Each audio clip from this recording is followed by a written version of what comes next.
Welcome everybody to the Sports Degenerates Show. This will be the first ever episode, the inaugural episode of my channel. I'll be your host every step of the way, Frank Weibel.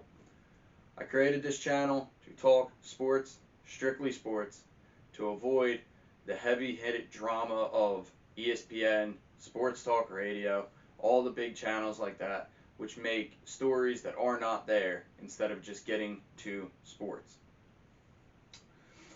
About every Friday and Monday, I'll post videos talking about a variety of topics covering all major sports, the MLB, the NFL, the NHL, and the NBA, as well as the UFC and NCAA football and basketball, although we might not be getting to them anytime soon. We'll get to that later though. A little bit about me. I am a born and raised Philadelphian. I love everything about the Phillies, Eagles, Flyers, and Sixers. I'm also a Penn State grad, even though the shirt says otherwise. I'm a Penn State grad that loves my Nittany Lions. However, my show will not focus strictly on Philly sports, but it will cover sports as a whole. Lastly, this will not be a one-off. This will not be after a week, my show will be over. That's not how this is going to be. There's going to be some growing pains along the way. I'm certain of that. But hey, what channel won't have them? So we're going to get to our first story here. First story, the biggest thing about sports today, the NHL Playoffs have kicked off. Now, I'm cheating a little bit because I've started my first show about 2 games into some of these series, but I'm going back to my bracket challenge so I stay true to who I am. So I'm going to go through the Stanley Cup Playoffs, say what I think is going to win. Maybe you agree, maybe you don't. We'll see. On the Western Conference, I've got the Vegas Golden Knights beating the Chicago Blackhawks. So far, they seem to be doing that. I don't think there's much to delve into on that series.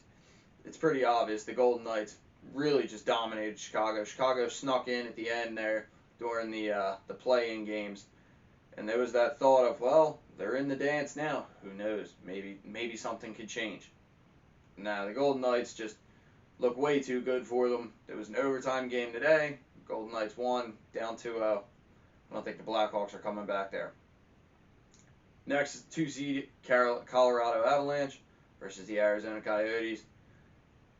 I got Colorado. I was actually shocked Colorado didn't win the round robin to get the 1 seed.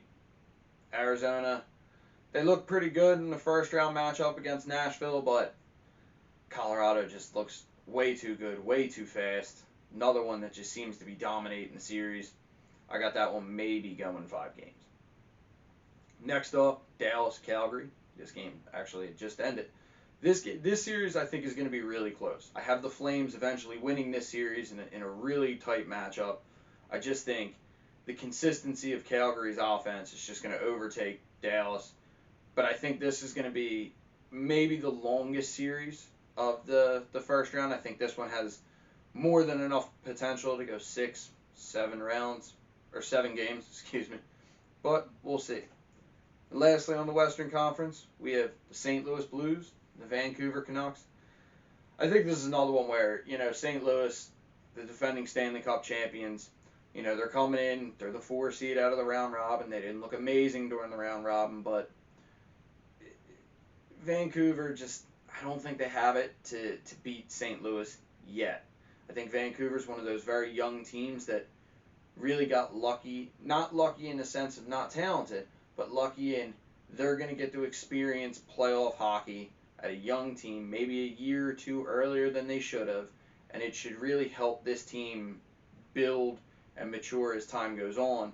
But at the time, St. Louis is they're just too good. That's another one I don't think is going to go far. Maybe 6 games if Vancouver's on their best. Probably going to be closer to 5 games. On the Eastern Conference, I have my hometown Philadelphia Flyers versus the Montreal Canadiens. Obviously, I'm going with the Flyers, and I'm pretty sure, yep, this is my only sweep of the first round. And it's not just being a homer, although Montreal did look really good last night. They looked like they came out to play. Just talent-wise, the Flyers are just too much for them. Carey Price had to make some ridiculous saves yesterday, including the one on Scott Laughton where, I don't know, he might have caught maybe a half a centimeter with a stick and fired the shot off. out of the net. I don't know. But that game easily could have been 4-1. Granted, Carter Hart had to stand up. Having a great young goalie is really going to help the Flyers through the entire playoffs. But I definitely think the Flyers are going to handle the Montreal Canadiens. Carey Price can only do so much. And Montreal's offense is just... I I liken Montreal's offense to that of like a 12-year-old playing NHL, where they skate up the boards and just hopelessly throw the puck into the middle, and hope somebody comes up with it and scores. People might be hyping them up a little bit as the 12 seed. They got nothing to lose. They beat the Penguins, but the Penguins aren't the Flyers, and the Flyers are going to advance to the next round. The next games, the Tampa Bay Lightning and the Columbus Blue Jackets. We've already had an all-timer with their first game, which went to 5 games, or 5 overtimes, and now you have, after today, Columbus taking the win today, just really getting dominated in terms of shots, puck possession, but one where it counted. So, hey, whatever, works. Can Columbus do it again? I mean, it was the perfect thing for the NHL to have Tampa Bay have to go up against Columbus after getting swept out of the playoffs and having to play Columbus again. They lost in 4 games. They were the 1 seed. They were coming in expecting to be, they wanted to get rid of that choke artist mentality, that choke artist mindset that everybody has of them, and they got swept by the Blue Jackets last year. So does Columbus do it again? It's a 1-1 series. Did they do it again? No, they don't do it again. I think Columbus is going to give them a fight. I think Columbus is going to give anybody a fight. They are a strong team. They're strong on the puck. They have a really good goaltender. Korpisalo he had 85 saves the other night. But to me, the first game they won, when Tampa Bay won, even though it went to 5 overtimes, it was 88 shots to I think like 67 or 68, something like that. There was just way too many shots on the Tampa Bay side. Even today, where Columbus won, and if you looked at the score, you'd say, oh, they won pretty handily. Yeah, but Tampa Bay outshot them 37-21. I don't know if you can rely on 21 shots. Now, granted, you can have great opportunities, but I think 37 shots to 21 shots is definitely, it's something that is going to continue through this series. And Columbus, they're iffy. Columbus, the series against the Maple Leafs as well kind of showed they're hot and cold. They're a John Tortorella team. They will come out and play world on fire all game, dominate. And you're like, wow, I don't know if anybody could beat this team. Then they can come out the very next game and just, in John Tortorella's words, said, absolutely suck. Well, and then Tortorella yells at his team, and then they bounce back and forth and back and forth. I just think there's going to be too much consistency on Tampa Bay. They really avoided a catastrophe with Victor Hedman. They don't have Stamkos, but at least they have Hedman. I see the series 5 or 6. I think maybe today might have been the only one Columbus could win. I think Game 3 is going to show a lot. If Columbus wins Game 3, maybe it gets a little shaky ground, but I think Tampa Bay is just going to keep plugging away and really outplaying Columbus with the puck. And eventually it's just going to, you can outplay somebody for an entire series, you're more than likely going to win. Next series, Washington, the Islanders. I got the Islanders. I think, this is a 6-3.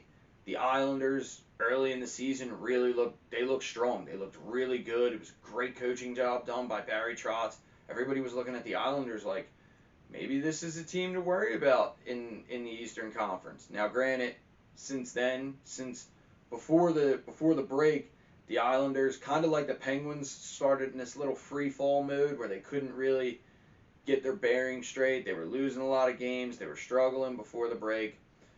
I think they've kind of bounced back. They've gotten back to who they are. They had a pretty tough series against Florida to get into the playoffs, but now that they're in the playoffs, I think they are going to be a dangerous team. And I think the other issue is when you have a team like the Capitals, who is a dangerous team, who has a lot of weapons on their team, TJ Oshie and Ovechkin are definitely the two that are going to come to mind. You would think to yourself, well, maybe, Washington's probably going to pull it out. They also have Braden Holtby. Washington's got to pull this out. Not really. You got to remember, one of the biggest things and one of the most dangerous things is these are divisional rivals. They play each other multiple times a year. They were competitive each game in the season series. The Islanders won a few games off them in the season. I don't think it makes... It's not like the Islanders are going into the playoffs. They don't know what to expect from Washington. And I think Washington just isn't playing up to their full potential. I think Braden Holtby, we know the Holtby of old, and you can always turn back to it. But this season, he's got a sub 900 save percentage. His goals against average isn't great. Is he going to be able to bail out that sketchy at best Washington defense long enough that powerful Washington offense can compensate for it? I don't think so. I think it's going to be a longer series. I think this is another one that could go 7, but I think it's actually going to go 6. I think the Islanders are going to take it against Washington, and Washington's going to have a first-round exit. And lastly, the Boston Bruins versus the Carolina Hurricanes. Bunch of jerks down in Carolina. By the way, anybody doesn't follow the Carolina Hurricanes on Twitter, I don't know if you know what you're missing out. They are excellent on Twitter. They troll everybody. They're wonderful on it. Definitely Carolina taking the series. They're currently 1-1. I had them before the series even started. Carolina's taking the series. This was a difficult one to call. I think the main reason why was because Boston looks like the President's Cup trophy is coming at them already. I mean, the round robin, they just got torched. They had no answer in the round robin. They didn't know what they were doing.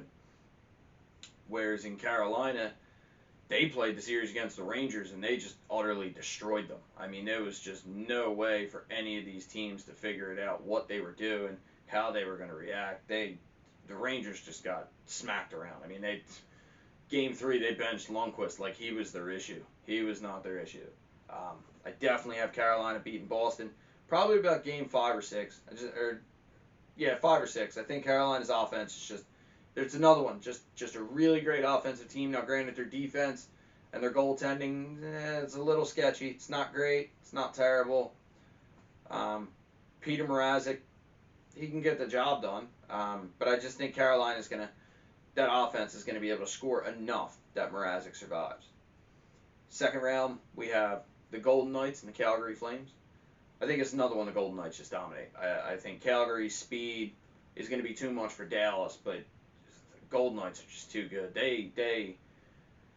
What an excellent franchise that just enters the NHL, and it works out perfectly for the NHL. Vegas comes in and just immediately is a juggernaut in the Western Conference. I'm sure the NHL is hoping Seattle does the same thing, but just Vegas, head and shoulders, I think, is better than Calgary, and I think they're gonna prove it pretty quickly in that series. Second series is Colorado and St. Louis. I think it's another one. This one's going to be a little bit closer.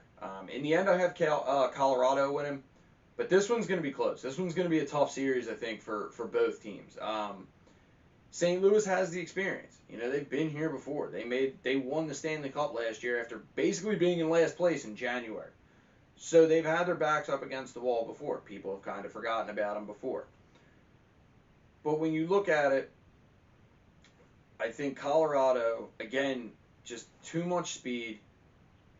Overall, a lot more talent. I think St. Louis is a team that relies on a lot of good players contributing and an excellent goalie in Jordan Binnington, but good players contributing when, maybe some of them are overreaching, looking at you, Braden Shen. Whereas in Colorado, it just has, with Landeskog and McKinnon, just top-line scoring is just way too much. And now sometimes you can negate that, but over that series, I just think Colorado is just going to just beat down St. Louis with their top-line scoring and really work in, and probably take that series in about 6 games. On the Eastern Conference side, you get the Flyers and the Islanders. I still have the Flyers winning, but this series scares me. There's just something about the Islanders I don't like when the Flyers play the Islanders. there's just something about them. They seem to get the Flyers either on a bad time or they just get them out of their groove. But whatever it is, the Islanders tend to do a really good job at beating the Flyers. But I think the Flyers have kind of, through the year, gotten used to playing under Alain Vigneault's system. I think he really is, he's able to dig into his team and dig into his players and really, really bury into what he wants for each player. Carter Hart's playing like a man possessed right now. It's his 22nd birthday today. All of Philadelphia loves him. So, but he's playing out of his mind. There's something to be said about a hot goalie, and the LA Kings can tell you what happens if you have a hot goalie. I think the Flyers need their top line to step up in that series. They haven't really showed themselves so far in this playoffs. The secondary guys, the third line, the fourth line, they've been the ones that have been scoring. I think the top line really is going to have to show itself in this series. If the Flyers want to win, I think they will. I think there's just too much talent on the Flyers, but the Islanders are absolutely a scary team in that series. That series will probably go about 6 games. And then on the bottom would be the Tampa Bay Lightning and the Carolina Hurricanes. I think Tampa Bay sweeps them. I think this one, stylistically, at least with Boston, they adjusted after Boston swept Carolina last year. I think Carolina's adjusted better to better use their speed as compared to the power of the Boston Bruins. This one's a problem because you're playing a team that plays the exact same way you do. If you're Carolina, you rely on speed and offensive firepower. That's what the Tampa Bay Lightning do. They have a really good defense, a really good goalie, but it's that offense that everybody's afraid of. They have a powerhouse offense that relies on speed, just like Carolina. It's just Tampa Bay is a lot more talented. Steven Stamkos still is not out for the entire playoffs. So there is a possibility he comes back in that series. If he comes back in that series, now you really have an issue if you're Carolina. I think this is a sweep. I enjoy watching the Hurricanes play. They play a fun, exciting style of hockey. But I just think when you have two teams that run the exact same way, I'm going with one that's just more talented than they are. So, Lightning in 4. Western Conference Finals, the Golden Knights, the Colorado Avalanche. You know, the Avalanche, it's an interesting series between the Golden Knights and the Avalanche. These two teams faced off against each other for the 1 seed in their round robin, respectively. Vegas ended up winning in overtime, and I will say one thing, Colorado handed that game to the Vegas Golden Knights. And that's not a slight at Vegas. That is just, if you go back and watch that 3-on-3 overtime, I'm a Flyers fan, so I'm used to yelling shoot just about every time a team has the puck in the offensive zone. Colorado would not shoot. You could see that loss coming from about a minute left in the overtime. Colorado had possession, had multiple opportunities for maybe not A+ shots, but B- shots. They're coming your way. Shoot. Just put pucks on net. Just wouldn't shoot. We're skating it out. Ended up one too many passes. Vegas got out in a rush, and boom, just like that, the Vegas Golden Knights are the 1 seed. It was the perfect example of why you can't play with the puck too long. You could see that Colorado just had it a little too long without doing really anything. Vegas took the puck and scored almost instantly after getting the puck back. When it comes to that series, I think Colorado will make the adjustment. I think, especially now if they're back playing multiple series, I think they make the adjustment there. I think you absolutely will run into Colorado. Just another team that just overall talent is better than Vegas. Vegas is one of those teams that has really good players top to bottom. I mean, there's no point where you look at Vegas and go, yeah, I don't really like that guy. No, they're all pretty damn good. I'm a big fan of the Vegas Golden Knights, but I think Colorado is the same way. Colorado was just a scorching hot team before the break. I think it's only going to take so long before they get back into that mode and that style of play where they are really just powering through. And I think they're going to take out the Golden Knights probably about 6 games. Eastern Conference Finals, I'm still going with the Flyers. The Flyers dominated the Lightning in their round robin matchup. I think the Lightning and the Flyers are going to go 7 games. Truly. I think that is going to be a back and forth, just absolute drag out series. The only issue I think with the Lightning is while the Lightning have had the Flyers' number in recent years, it's not like they're destroying them. It's their high scoring games that the Lightning just win in the end, and the main reason why was because it was Vasilevsky versus Brian Elliott. Well, yeah, that's how that's going to work. Or Vasilevsky versus a young, even more inexperienced Carter Hart. Now there's a difference. Now the Flyers are solid in net. They have really good defense. Again, I think the thing with the Flyers that's really helping is while their first line may not be scoring, they're negating the other team's first lines. When the Flyers' first line is out there, while they don't score, neither does the other team's first line. And then the third and fourth line for the Flyers come out just like bats out of hell, and they just start dominating the third and fourth line of every team they've played, including the Lightning. We saw it with the game against the Lightning. The third and fourth line for the Flyers were who scored all their goals. It was the Flyers' the bottom lines took off. However, Carter Hart stood on his head and held it up. But it doesn't look like he's standing on his head. It looks like he's just playing the game. And I think that's going to be something you're going to see in that series as well. I think Tampa Bay is going to come out hot, but I really don't think they're going to have enough to beat Carter Hart and the Flyers' defense now that they can't score 5-6 goals on the Flyers to end up getting that win. Stanley Cup Final, Philadelphia Flyers, Colorado Avalanche. This series is going one of two ways. Either way. You're splitting hairs on either one of these teams. This is a Stanley Cup Final that 150 days ago people saw. This was what you were going to see 150 days ago. You were going to have the Colorado Avalanche and the Philadelphia Flyers. They were the hottest teams in hockey. One was the hottest team in the West Coast. One was the hottest team in the East Coast. They were both just barreling down at all the top teams. They were just beating teams and throwing them aside like they weren't even there. So I think this series is going to be the absolute same. For Homer's sake, I'm going to pick the Flyers, but I wouldn't be shocked. I'd be very upset, but I wouldn't be shocked if Colorado ended up taking the series. I think another one is the play of Carter Hart would be how I would put it on the back of the Flyers and say the Flyers are going to win. However, I could also say the youth inexperience of Carter Hart is going to be how they lose. I mean, you're playing multiple series, and you're just getting beat up. It's incredibly difficult to stay hot for so many games. They're going to have tough series. I don't think Montreal is going to be a tough series for them, but after that, they have a tough series with the Islanders, a tough series with Tampa Bay. There's the two teams. They like to shoot a lot. They like to get a lot of shots. They get a lot of good scoring opportunities. They have really good offenses. It's going to be tough for Carter Hart to stay hot, whereas in Colorado it could be the same thing now. Colorado's offense could struggle a little bit. It's the same thing. Can Colorado, sometimes they go into grooves, they go into funks where their offense looks for the perfect opportunity instead of just shooting or trying to put a puck on the net and see what you can get. They look like they are looking for the absolute best possible opportunity they can have, and it ends up not working out for them. Could that happen in 2 games? You lose 2 games, now it's just talent against talent, and both teams are extremely talented. Like I said, I would go with the Flyers in 7.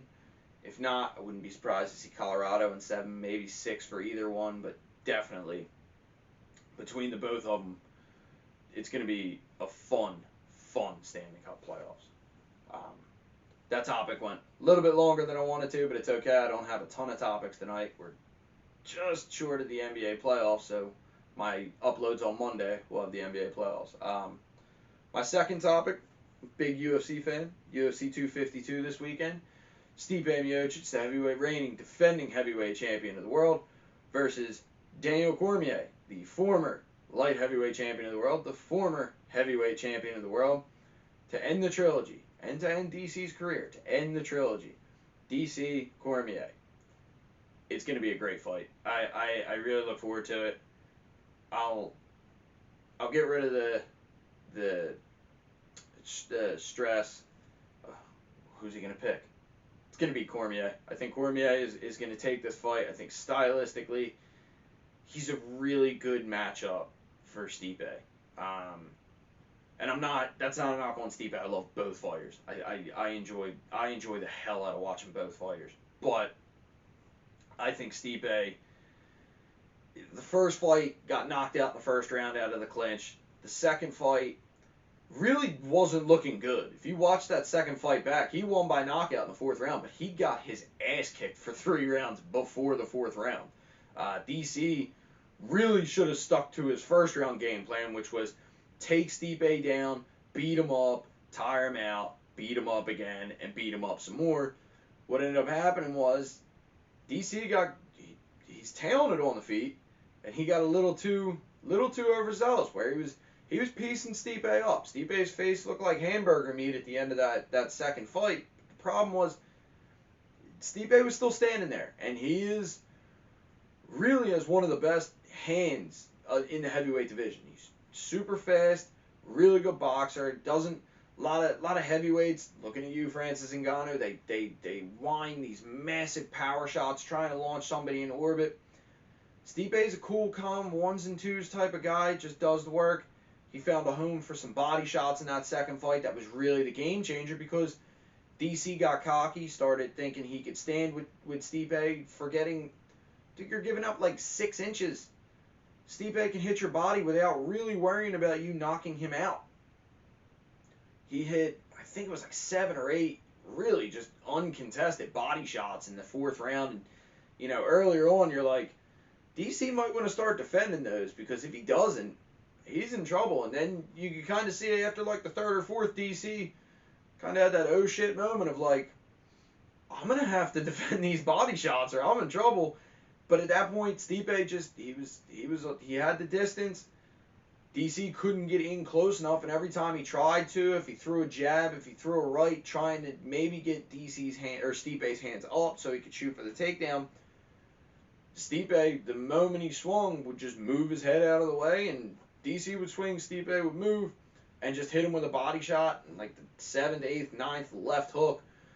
There was that one left hook that just didn't slap off the body, it didn't hit and shake everything, it just stuck to DC's side, and it was instant. Like, everybody in the arena, DC, Stipe, everybody knew what had just happened. He took a clean left hook to the liver, his arm dropped, and all of a sudden, Stipe charged in, started piecing, just teeing off and pieced him up, just knocked him out, although not fully knocked him out, but, put him down, ended the fight, ref stoppage, Stipe, the new heavyweight champion of the world. My issue with that is, whatever Stipe's game plan was going into that fight, that was not it. They found something later on in the fight, which is an incredible adjustment. That is a championship level fighter, a former champion, a current champion fighter, and a championship level coaching staff. They saw that, they diagnosed it, they said he's leaving his body open, he's not exactly a guy who's got a hard body, DC is the daddest man on the planet, he is dad bod for life. They started teeing off on his body. So, great adjustment. The issue is Cormier now knows that was there. They just had their pre-fight presser tonight where both of them were there, and DC called it out and said, look, he beat me up on the body. I mean, there's no doubt about it. I watched that back multiple times, and I saw what happened. But he was only able to do that once. He'll never be able to do that again. And you have to believe that. DC's going to make adjustments. He lost because of one thing. You also have to think DC has watched that fight over and over and over again. It's been almost a year. He's watched it over and over and over again, and he saw he had success. But the most success he had and the least danger he was in was his takedowns. I mean, look, let's be honest. Stipe Miocic is a really good wrestler. I mean, you go back and watch his Francis Ngannou fight. He just wore him down with his wrestling. He took Ngannou down, drug him into deep water, really just wore him out. By the end of the second round, Ngannou could barely stand, and Stipe knew at that point he had won the fight. The problem is, Daniel Cormier is just a different breed of wrestler. There's something in the water at American Kickboxing Academy between Daniel Cormier, Cam Velasquez, and Khabib Nurmagomedov. They're just the best wrestlers. That's just the way that goes. They're just excellent wrestlers. They're also excellent at not only taking a guy down, but they do not lay and pray. Although the people that don't like them say they lay and pray. They do not lay and pray. They take you down, they beat you up. I think DC is going to take down Stipe and beat him up. Another thing that I did see too that worried me a little bit about this fight, Stipe looks a little lean. That's not a bad thing. Maybe he got faster. He got leaner for after his first fight. I think his first fight with DC, Stipe came in around like 240 something. I think his second fight he came in the 230s. He was lean. He looked a little stronger but leaner. He's put some pictures up on Instagram where he looks really lean. Like maybe just too lean. Carry some weight because DC I don't think is going to be massive, but he's probably going to come in around 240, 245, maybe 250. That's a big guy. That's a big guy built like a fire hydrant who's coming for a takedown. And if you're 25 pounds lighter than him, he's going to toss you around like a rag doll. He's going to easily, DC is the king of the high crotch. You know what I mean? He goes in, one leg, high crotch, picks you up, boom, you're on the ground. And by the time you're on the ground, guess what? DC won. That's it. That's his domain. He's going to win. I don't think Stipe is going to be able to stop that if he's too lean. I'm hoping he's not, way lighter than he should be, but that weight made me a little nervous. So I think this weekend you're definitely going to see it. I think DC will probably take it, I think in the third round. I think if he stays steady beating up Stipe doesn't have an unbreakable chin. We've seen him get knocked out before, including by Daniel Cormier. I think if DC beats him up a little bit, maybe slows him down a tiny bit, then his hands can open up a little bit, but not a lot. Get it back down to the ground. I don't think he's going to submit Stipe. I don't think Stipe is going to give Cormier his back or anything like that unless he's in some serious trouble. But I think what you're going to see is maybe some ground and pound, finish it off. Maybe the start of the third or the fourth round, if he's been beat up on the ground, he's kind of compromised. I think DC just ends up going after him, getting a hold of him on the feet, sending a good combo in, that right hand lands, and that's lights out. Daniel Cormier gets to ride off into the sunset as one of the best fighters that have ever walked the face of the earth, and rightfully so. And then Stipe loses his belt, but then immediately fights Francis Ngannou for his belt again, because who the hell else is going to fight Ngannou for that belt? Topic 3 is a sad one for me. I'm a Penn State guy. Love my Big Ten football. I'm also a big-time gambler, and I love college football because I win a lot more on college football than I do NFL football or really anything else for that matter. The Big Ten and the Pac-12 canceled their fall sports. They canceled football this year, or at least postponed it.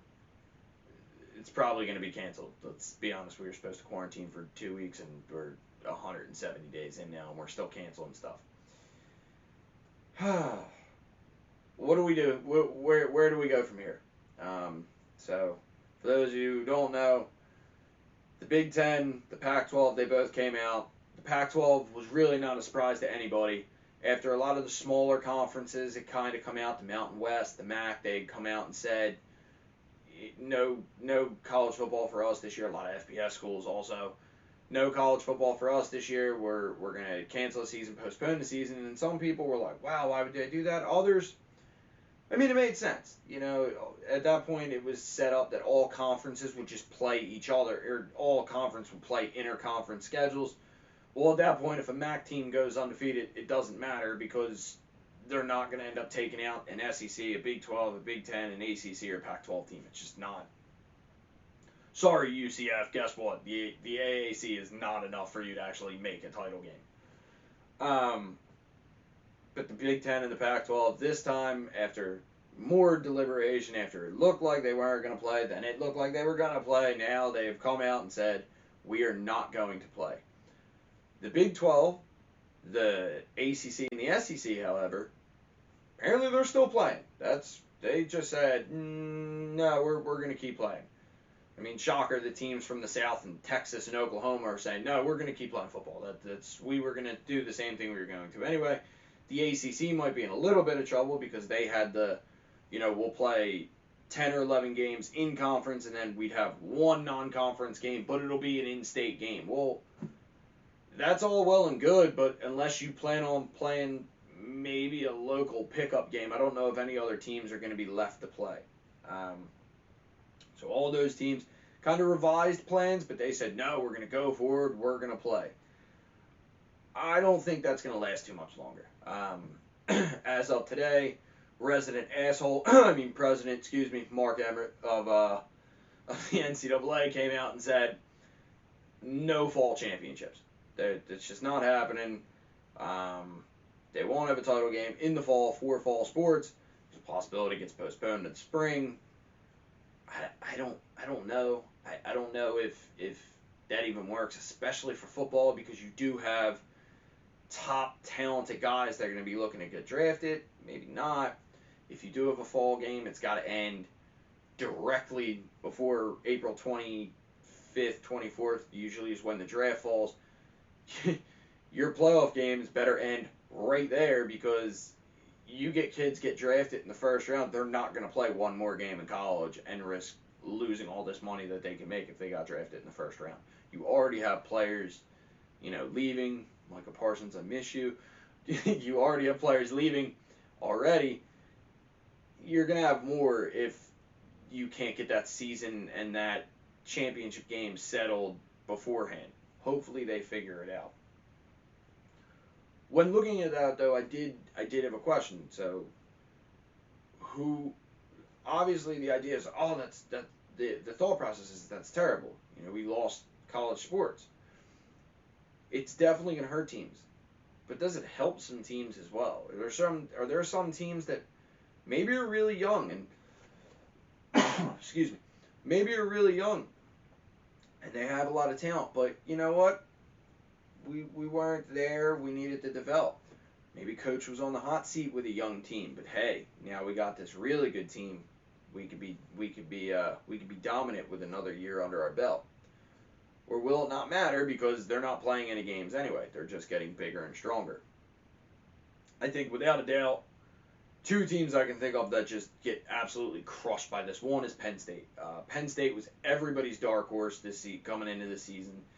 Everybody looked at them and said, nope, that is a team. The Big Ten isn't down, but there's nobody that's really competing with Ohio State. And then people saw Penn State, a game in Happy Valley at night. It was going to be the whiteout, obviously. Anything can happen in the whiteout. I was at the game, the blocked field goal, where Penn State beat number 2 Ohio State in the whiteout.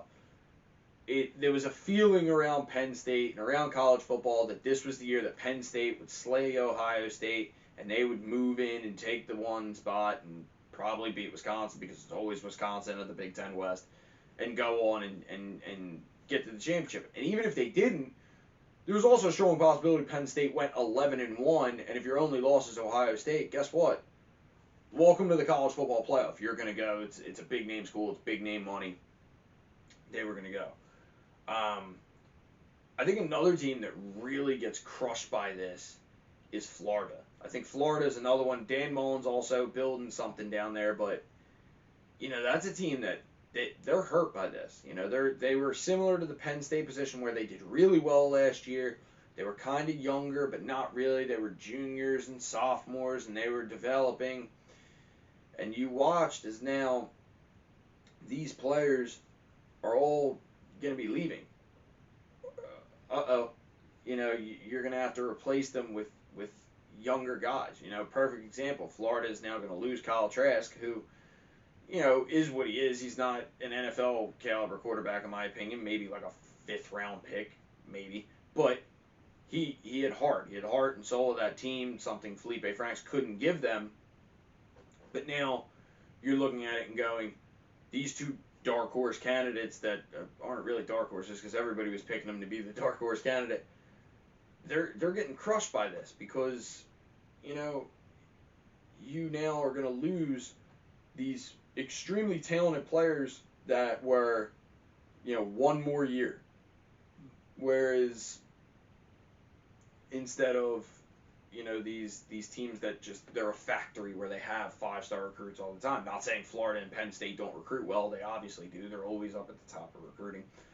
But how often are they going to be able to say, for instance, with Penn State, you have a generational talent in Michael Parsons. Michael Parsons is going to be considered one of the best Penn State linebackers of all time. He's going to be, it's amazing that a guy can wear number 11 after LeVar Arrington wore number 11 at Penn State, and all of a sudden you have another guy come in, wear 11, and dominate just as much as LeVar Arrington did. Michael Parsons already declared for the draft anyway. He said, nope, not playing this year, not risking it. So it's one of those things, it truly does hurt teams like Penn State and Florida. However, could this have helped a few teams? I think if you look at that and say, well, how could this help a few teams? Nobody's playing. If we go forth under the assumption that literally nobody's playing, okay? Nobody's playing. I don't think you're going to see, even if they do play, I don't think you're going to see a whole lot of coaches get fired. If we go into the assumption that no one's playing and we're just basically taking a year off, maybe 6 months off, but we'll just say a year off just for argument's sake, I think there are two teams that it absolutely helps. One of them is Will Muschamp in South Carolina. Mainly it helps Will Muschamp. Will Muschamp barely kept his job last year. He's got a young, talented team. He's got a young, really good quarterback in Helinski. But they needed a little bit more developing. They had a brutal schedule this year. It was almost the writing on the wall that Will Muschamp was getting fired at the end of this year, which rightfully so. I don't think Will Muschamp has ever proven in his time at Florida or South Carolina that he's worthy of being a head coach in the SEC, especially not at a team like South Carolina, which is good, not great, needs a lot more to ever compete for an SEC title. The other team is Kansas, they have a football team. Yeah, believe it or not, Kansas has a football team. They finally went out of their way. They spent money. They went and got Les Miles. They got the Mad Hatter. Last year, Kansas was as inconsistent can be. One day they'd score 13 points, and the next day they'd score 48. Thanks for that, by the way. I lost that bet when Kansas decided to score 48 points. I think this helps Kansas. I think a team that Les Miles is trying to build a program at Kansas. I mean, that is a terrible, terrible program at Kansas who just could not get any talent. And now you look at it and go, okay, well, they couldn't really get any talent, but, now that Will Muschamp's here, now that Les Miles is here, we can start to recruit a little bit. I don't think they would have really done much more this year. He got hired late, so he didn't really blow it away with his first recruiting class. His recruiting class that was supposed to come in this year was pretty good. It wasn't excellent, but it was better than it had been in the past. He's trying to build that defense first mentality, something that somebody like Matt Campbell at Iowa State did and was able to build something in the Big 12. Maybe not a Big 12 contender, but something that you can compete, maybe win 8 games. Well, it would have taken another year. Okay, now I'll recruit one more year. Cool. Now these freshmen become sophomores, and again, if they don't play, granted they don't have game form, but all that tells me is they're at these top rate facilities just getting bigger, stronger, faster, learning the playbook. I'm sure they're running through 1,000 simulations. And one team I did forget, I actually just thought of, I can't believe I forgot to put it in my notes here, was that it definitely hurts. Poor Oklahoma State. The forever little brother of Oklahoma, who is basically just the punching bag of the college football playoff, the team that probably, honestly, they could go undefeated now, and I don't think the college football playoff would let them in because you're going to get destroyed again. Your defense sucks. Poor Oklahoma State.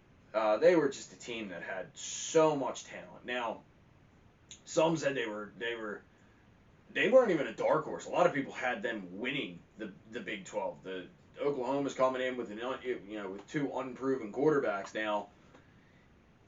Great prospects, but unproven quarterbacks. Granted, Lincoln Riley's a great coach. Apparently, just everybody that plays quarterback at Oklahoma just wins the Heisman now. But you know, great quarterbacks who, great prospects who have never started yet. Oklahoma State basically returned everyone. I mean, who gives a shit about their defense? I don't think Oklahoma State cares about their defense, or anybody in the Big 12 not named TCU, Baylor, or Iowa State care about their defense. But Oklahoma State's offense was just insane. Between Chuba Hubbard coming back, Sanders coming back, and quarterback, there was a lot of kind of younger mental mistakes that you could see. Oh, okay, they're gonna fix that. They're gonna correct that when they're done or when they're older.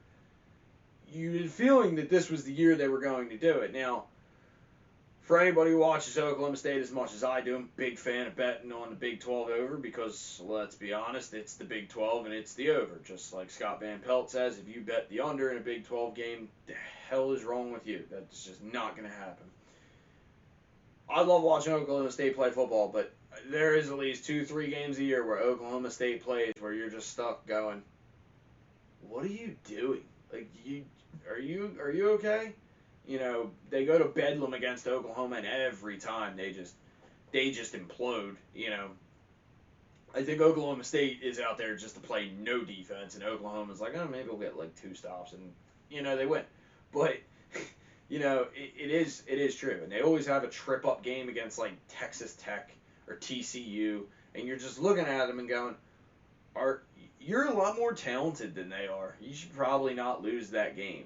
So I think Oklahoma State definitely gets hurt by that as well.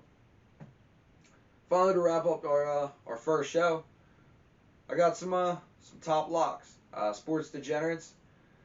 I want to talk about sports because I like to talk about sports all day. I hope people that watch this show want to do the same. But I'm also degenerate because I like to gamble a lot. And who else wasn't excited that sports were back? Not only to watch sports, but also to bet on sports. For those of you, I will have the link to the Instagram, Sports Degenerates Instagram, in the description below. About daily, maybe every other day, I put in my stories what games I think are locks, who should win, money. If you lose money, please don't blame me. I'm sorry. I'm just an idiot in the basement. It's okay. But at the end of every show, I plan on giving a few games for the foreseeable future that already have lines out. So we'll give it a rundown. So for tomorrow, the 2 games in the NHL, absolutely put money on. These are all odds that I got off of FanDuel, by the way. The Avalanche, -1.5, -1.5 goals. 1.5 is iffy, simply because it's hockey. Everybody gets 1.5, but you got to think. Usually, you bet on that. On that empty netter. At plus -1.5 at plus 145. That's money made right there. That's free money. The second would be the Islanders money line plus 110. So you didn't even got to worry about what goals they score.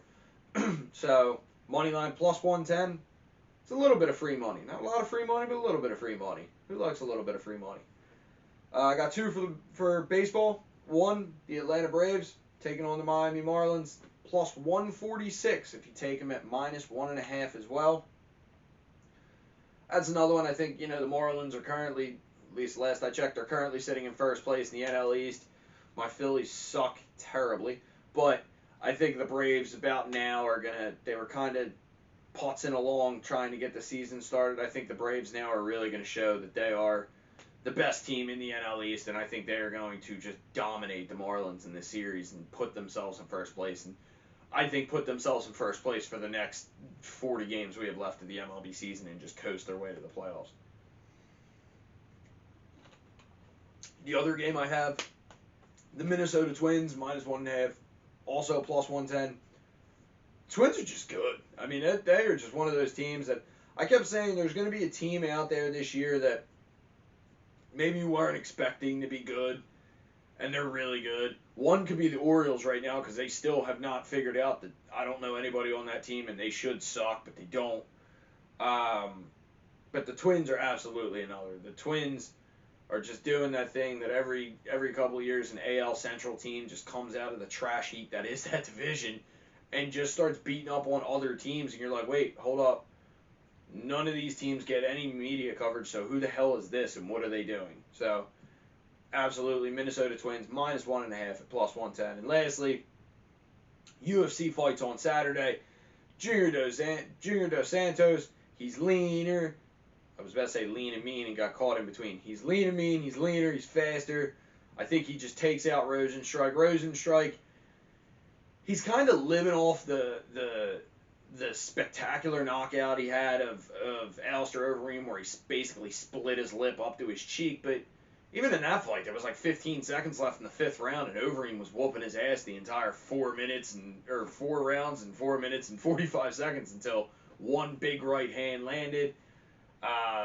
Both of these guys, I'm pretty sure both of them are coming off of just getting blasted in orbit by Francis Ngannou, but I think Junior Dos Santos is just much more polished, much better striker. I think he puts Rosenstrike down and takes a win. And for the heavyweight title fight, I said Daniel Cormier. DC -116. Now, both of these guys are minus money. I think Stipe is like -107, but I just...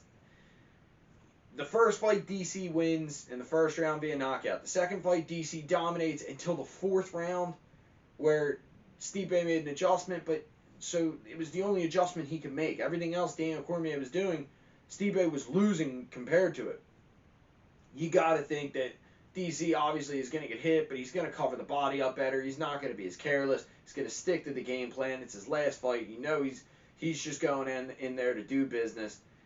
And I think that's absolutely what's going to happen. I think DC is going to take that one. If you want to take maybe a little play, DC's -116 just to win. Maybe one little play, little knockout in the 3rd, 4th round. Not bad. If you got the money to throw on it, I'd throw the money on it. But hey, this is Sports Degenerates. This is the first of many, many episodes. If you stuck it out the whole time, thank you. If you're one of my friends or family that decided to watch, thank you. If you're not, welcome. Hopefully you can like, comment, subscribe, share it. You know, hey, there's some idiot talking sports, but it's nice to hear somebody talking sports. But this is the Sports Degenerate Show. We'll have our next show Monday, where we'll dive in. As of right now, I got one topic. We'll dive into to the NBA, cover the UFC, maybe talk a little NFL football. Thanks for stopping by.